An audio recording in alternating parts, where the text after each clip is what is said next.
Question होते हैं वो एग्जाम ओरिएंटेड क्वेश्चन होते हैं और सेट पैटर्न के क्वेश्चन होते हैं जो बार बार आपके एग्जाम में रिपीट होते हैं यानी पूछे जाते हैं। इसलिए दोस्तों आप सभी पार्टों को जरूर देखिएगा। तो आइए दोस्तों देखते हैं पहला प्रश्न। देखिएगा दोस्तों, पहला प्रश्न बहुत ही इंपॉर्टेंट टाइप का प्रश्न है और इस टाइप के प्रश्न हमेशा एग्जाम में पूछे जाते हैं और इस टाइप के प्रश्न कभी भी एग्जाम में आएंगे तो दोस्तों आप कैसे सॉल्व करेंगे जल्दी से जल्दी, इसके लिए मैं आपको आसान ट्रिक बता रहा हूं। देखिएगा पहले दोस्तों क्वेश्चन पढ़िए। क्वेश्चन है दोस्तों, निम्नलिखित प्रश्न में दिए गए विकल्पों में से संबंधित संख्या को चुनिए। क्वेश्चन को सिंपल भाषा में समझिएगा। जैसे कह रहा है दोस्तों यहाँ पे 3 का संबंध 243 से जिस प्रकार से उसी प्रकार से दोस्तों 5 का संबंध किससे होगा, प्रश्नवाचक चिन्ह पे ऑप्शन से कौन सी संख्या रखी जा सकती है जो एकदम सटीक हो। कहने का मतलब जिस प्रकार से 3 का संबंध 243 से उसी प्रकार 5 का संबंध किससे होगा ये आपको बताना है। तो दोस्तों ऐसे क्वेश्चन आए तो पहले आप करेंगे क्या, सॉल्व करने से पहले देखेंगे दोस्तों ये 3 को 243 कैसे लिखा है। ठीक है, तो दोस्तों ये 3 के पहाड़े में क्या 243 आता है या 3 का हम कुछ ऐसा करें कि 243 हो जाए। तो दोस्तों थोड़ा सा अगर आप ध्यान लगाएंगे तो आपको नजर आ जाएगा प्रश्न का आंसर। देखिएगा ये 3 है ना, 3 का पावर 5, 3 का पावर 5 का मतलब क्या होता है 243, यानी 3 का पावर 5 का मतलब पहले समझिए। 3 का पावर 5 का मतलब होता है 3 गुने 3 गुने 3 गुने 3 गुने 3। कितने बार दोस्तों, ये कितने बार रहेगा, ये 5 बार रहेगा। 1 2 3 4 5 है ना। अब गुना करिए, 3 3 का 9 9 3 27 27 81 81 243। क्या होगा दोस्तों 243 होगा।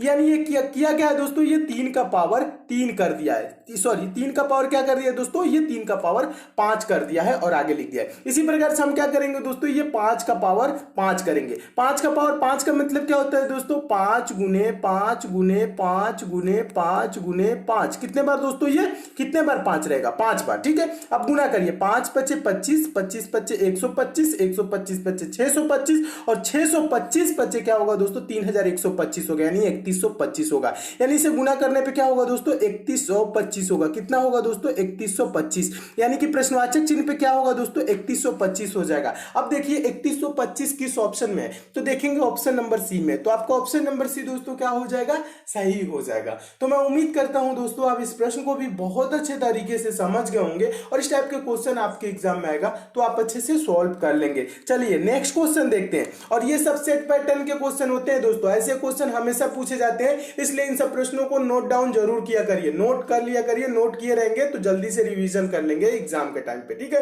तो सारे क्वेश्चन को नोट भी किया करिए। चलिए नेक्स्ट क्वेश्चन है दोस्तों दूसरा क्वेश्चन। दूसरा क्वेश्चन भी बहुत इंपॉर्टेंट क्वेश्चन है, मोस्ट इंपॉर्टेंट क्वेश्चन है, बहुत बार एग्जाम में पूछा जा चुका है।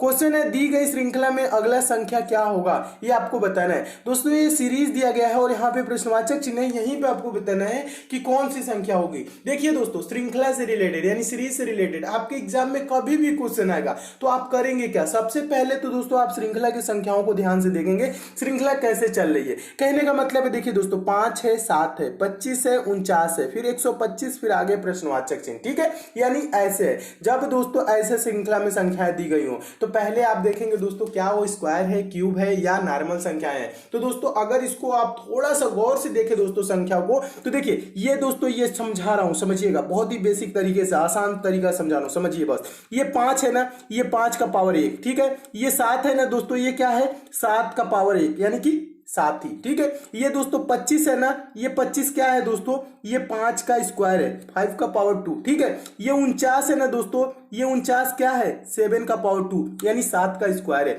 ये 125 है ना दोस्तों, ये क्या है, ये 5 का क्यूब है। अब आगे दोस्तों यहां जो प्रश्नवाचक चिन्ह पे कौन सी संख्या होगी ये आपको बताना है। ठीक है, कैसे बताएंगे, देखिए ये 5 का पावर 1, 7 का पावर 1, 5 का पावर 2, 7 का पावर 2, 5 का पावर 3, यहां पे क्या होगा 7 का पावर 3, यानी 7 का पावर 3 का मतलब दोस्तों क्या होता है 7 गुने 7 गुने 7 ये होता है। तो 7 7 49, 49 7 343, यहां पे दोस्तों क्या होगा 343 यानी 343 होगा।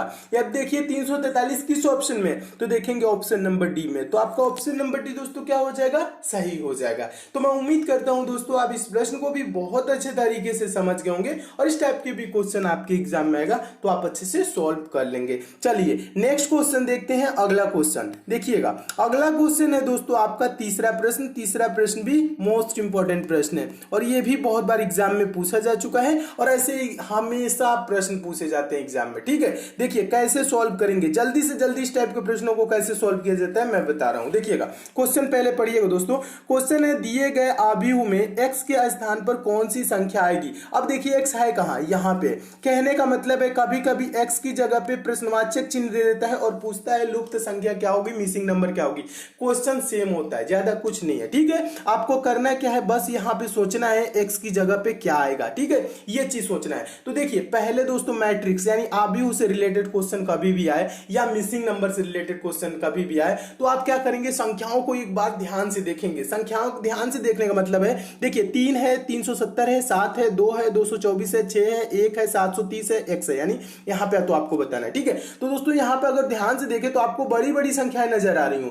बड़ी बड़ी संख्याएं कहने का मतलब है, देखिए यहाँ 370 है, यहाँ 224 है, यहाँ 730 है। जब दोस्तों आपको बड़ी बड़ी संख्याएं नजर आने लगे, ठीक है, तो आप क्या करेंगे दोस्तों, प्रश्न आपके लिए सिंपल हो जाता है। यानी आप क्या करेंगे दोस्तों, या 3 और 7, ये 3 और 7 को दोस्तों हम क्या करें कि 370 हो जाए, 2 और 6 को दोस्तों हम क्या करें कि 224 हो जाए। उसी प्रकार से 1 और x की जगह पे वो संख्या कौन सी रख दे कि 730 हो जाए। ठीक है, देखिए अब करना क्या है, कैसे करना है। अगर जो दोस्तों मैं बोलूं 7 और 3 को हम क्या करें कि 370 हो जाए, तो ये दोस्तों जो 7 है ना, इस 7 का आप क्या कर दीजिए, क्यूब कर दीजिए, घन कर दीजिए। 7 का क्यूब का मतलब 7 गुने 7 गुने 7, यानी कि 7 7 49 7 343। क्या होगा दोस्तों, 7 का क्यूब 343 होगा। ये 343 होगा ना, 7 का क्यूब क्या होगा, 7 गुने 7 गुने 7 क्या होगा, 343, 343 होगा। फिर इस जो 3 है ना, ये 3, इसका भी क्यूब कर दीजिए। इसका क्यूब दोस्तों क्या होगा, 3 गुने 3 गुने 3, यानी 3 3 29 27, क्या होगा दोस्तों 27। अब क्या करिए दोस्तों, ये 27 और 343 को आपस में जोड़िए। 27 और 343 दोस्तों जोड़ेंगे तो हो जाएगा 370। क्या होगा दोस्तों, 370। बीच वाला संख्या आ रहा है, यानी पहला और तीसरा संख्या जोड़ने पे क्या हो रहा है दोस्तों, पहला का क्यूब प्लस तीसरा का क्यूब जोड़ने पे ये क्या आ गया दोस्तों, 370 है। ठीक है, इसी प्रकार से हम देखेंगे क्या नेक्स्ट वाले लाइन में ऐसे हो रहा है कि नहीं। ये 6 का क्यूब, 6 का क्यूब करेंगे क्या होगा, 6 गुने 6 गुने 6, 6 6 36 6 216, क्या होगा दोस्तों 216 हो जाएगा। इधर 2 का क्यूब करेंगे, 2 गुने 2 गुने 2, ये क्या हो जाएगा, 2 दूना 4 दूना के 8, 216 में दोस्तों 8 जोड़ेंगे क्या होगा, 224 होगा, यानी बीच वाली संख्या मिल रहा है। ठीक है, इसी प्रकार से दोस्तों x की जगह पे हम क्या रख दे, और ये 1 का क्यूब, 1 का क्यूब क्या होगा, 1 गुने 1 गुने 1, 1 का क्यूब करिए स्क्वायर करिए 1 ही होता है, तो क्या होगा दोस्तों 1 हो जाएगा। ठीक है, अब देखिए करना क्या है, ज्यादा कुछ नहीं करना है दोस्तों। अब ऑप्शन से चाहे तो रख सकते हैं, या 730 में से 1 घटा के आप पता कर सकते हैं वो किस संख्या का क्यूब है। कहने का मतलब है, देखिए ऑप्शन से रखेंगे तो 5 का क्यूब क्या होगा दोस्तों 125 होगा, 125 में 1 जोड़ेंगे तो नहीं होगा 730। 8 का क्यूब क्या होगा, 8 गुने 8 गुने 8, 8 64 512 होगा, क्या होगा दोस्तों 512 होगा, 512 में 1 जोड़ेंगे 513 ही होगा।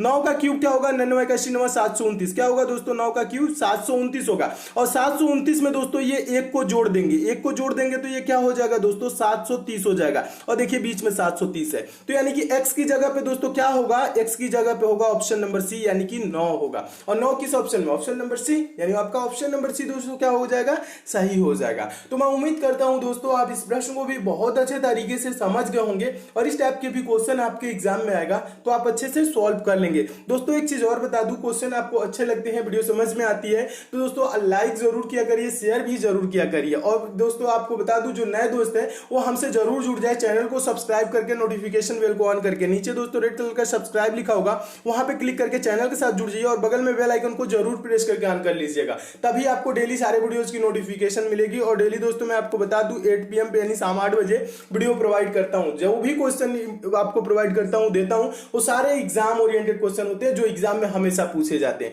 इसलिए आप हमसे जरूर जुड़िए और डेली दोस्तों पढ़ा करिए, मन लगा के पढ़ा करिए। ठीक है, चलिए देखते हैं अगला क्वेश्चन। अगला क्वेश्चन है दोस्तों आपका चौथा क्वेश्चन है, डाइस का क्वेश्चन है, काफी इंपॉर्टेंट क्वेश्चन है। और देखिएगा इसके लिए आपको पेन उठाने की जरूरत नहीं है, ना ज्यादा सोचना है, डायरेक्ट इसका आंसर दिया जाता है। कैसे, क्वेश्चन पढ़िएगा। क्वेश्चन है प्रश्न चिन्ह का स्थान पर कौन सा अक्षर आएगा। अब देखिए प्रश्न चिन्ह है कहां, देखिए प्रश्न चिन्ह लास्ट वाला जो डाइस आपको दिख रहा है ना, यहाँ पे प्रश्न चिन्ह है। अब यहाँ पे आपको बताना है कौन सा यहाँ पे अक्षर आएगा। इसके लिए क्या करेंगे दोस्तों आपको पहले बता दूं, देखिए डाइस से रिलेटेड क्वेश्चन आएगा और पूछेगा इस टाइप का क्वेश्चन अगर आ रहा है तो पूछ रहा है प्रश्न चिन्ह के स्थान पे, तो देखिए जहां भी ये पूछता है, यहाँ पे पूछ रहा है ना, आपको डाइस में कितने, यानी जो यहाँ पे पासा दिया गया है, कितने फलक नजर आ रहे हैं, 3 फलक नजर आ रहे हैं। तो यहाँ पे प्रश्नवाचक चिन्ह पे पूछ रहा है कौन सा अक्षर होगा। इसके लिए क्या करेंगे, आप 2 और फलक पे देखेंगे कौन सा अक्षर दिया है। यहाँ पे 2 और फलक पे क्या है दोस्तों, ए और डी है। क्या है दोस्तों, ए और डी। अब देखेंगे दोस्तों पहला और दूसरा में क्या ए और डी किसी पासे में है। तो दोस्तों थोड़ा सा अगर आप ध्यान लगाएंगे तो देखेंगे पहले वाले में ए और डी है। ए और डी देखिए यहाँ पे है कि नहीं, ए और डी दिख रहा है ना। तो ये जो पहला वाला दोस्तों ए और डी है, ये पहला वाला ए और डी, ये तीसरा वाला जो ए और डी है, ये दोनों कॉमन हो जाएंगे। और जो इस पे दोस्तों बच गया है, क्या बचा है दोस्तों, इस पे पहले वाले में एफ बच गया है। यही एफ क्या हो जाएगा दोस्तों, प्रश्नवाचक चिन्ह पे हो जाएगा।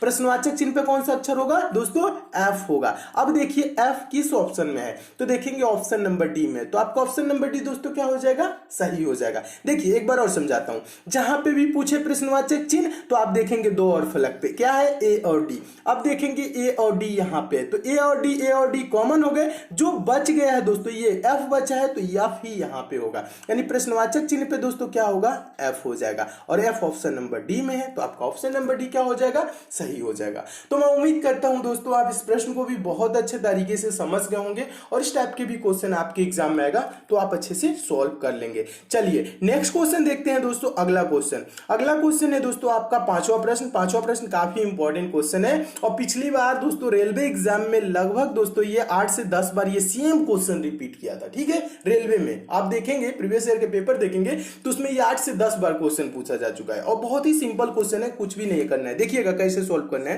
क्वेश्चन थोड़ा सा पढ़िएगा। क्वेश्चन है नीचे दी गई प्रश्न का सही वेन आरेख बताएं। वेन डायग्राम बनाना है किसका, धातु, लोहा, क्लोरीन। तो दोस्तों आपको पहले भी बताया हूं और फिर से बता रहा हूं, वेन डायग्राम से रिलेटेड आपके एग्जाम में कभी भी क्वेश्चन आएगा तो आप करेंगे पहले क्या दोस्तों, जो शब्द दिया रहेगा जिसका वेन डायग्राम पूछा जाएगा, जैसे इसमें शब्द दिया है धातु, लोहा, क्लोरीन। दोस्तों आप क्या करेंगे, इन्हीं शब्दों पे विचार करेंगे, ये शब्द एक दूसरे से कैसे संबंधित है, इनका रिलेशन आपस में कैसा है। बस आप रिलेशन निकालेंगे तो आप सॉल्व कर लेंगे। देखिए कैसे रिलेशन निकालना है, कैसे संबंध इनका ढूंढना है, मैं आपको बता रहा हूं। अब आपको दिमाग में आना चाहिए जो मैं पढ़ रहा हूं। धातु क्या होता है दोस्तों, आपके दिमाग में आ रहा होगा। धातु क्या होता है, लोहा धातु होता है, पीतल धातु होता है, तांबा धातु होता है, ये सब क्या है, धातु है। ये लोहा भी दिया है, ठीक है, और क्लोरीन भी दिया है। क्लोरीन क्या होता है, क्लोरीन क्या होता है दोस्तों, क्लोरीन गैस होती है, ठीक है। और ये दोस्तों क्या है, लोहा क्या है, लोहा धातु होता है। अब देखिए आपको करना क्या है दोस्तों, अब यहां मैं समझा रहा हूं। लोहा क्या होता है दोस्तों, ये धातु होता है, तो ये क्या हो जाएगा दोस्तों, धातु के अंतर्गत आ जाएगा। क्लोरीन का संबंध किसी से है दोस्तों, क्लोरीन का संबंध लोहा से है, या क्लोरीन का संबंध धातु से है, या कह लीजिए धातु का संबंध क्लोरीन से है, या कुछ इस प्रकार से नहीं है ना। तो आपको करना क्या है, देखिए ज्यादा कुछ नहीं करना है, ये आपको समझ में आ गया होगा धातु का संबंध लोहा से। तो दोस्तों एक सर्कल बनाएंगे किसका, धातु का, ठीक है। धातु का अंतर्गत क्या रख लेंगे, अंदर लोहा। जितनी भी लोहा होगी क्या होगी दोस्तों, धातु के अंतर्गत आएगी, यानी ठीक है इसका सर्कल इस टाइप से बन जाएगा। धातु के अंदर क्या होगा, लोहा हो जाएगा अंतर्गत। और क्लोरीन क्या होता है दोस्तों, गैस होता है, इसका संबंध न धातु से न लोहा से, इसलिए क्या हो जाएगा, क्लोरीन का अलग सर्कल बन जाएगा इस टाइप से। अब देखिए इस टाइप से किस ऑप्शन में वेन डायग्राम बना हुआ है, तो देखेंगे ऑप्शन नंबर डी में इस टाइप से बना हुआ है। तो आपका ऑप्शन नंबर डी दोस्तों क्या हो जाएगा, सही हो जाएगा। तो मैं उम्मीद करता हूं दोस्तों आप इस प्रश्न को भी बहुत अच्छे तरीके से समझ गए होंगे, और इस टाइप के भी क्वेश्चन आपके एग्जाम में आएगा तो आप अच्छे से सॉल्व कर लेंगे। दोस्तों आपको किसी अन्य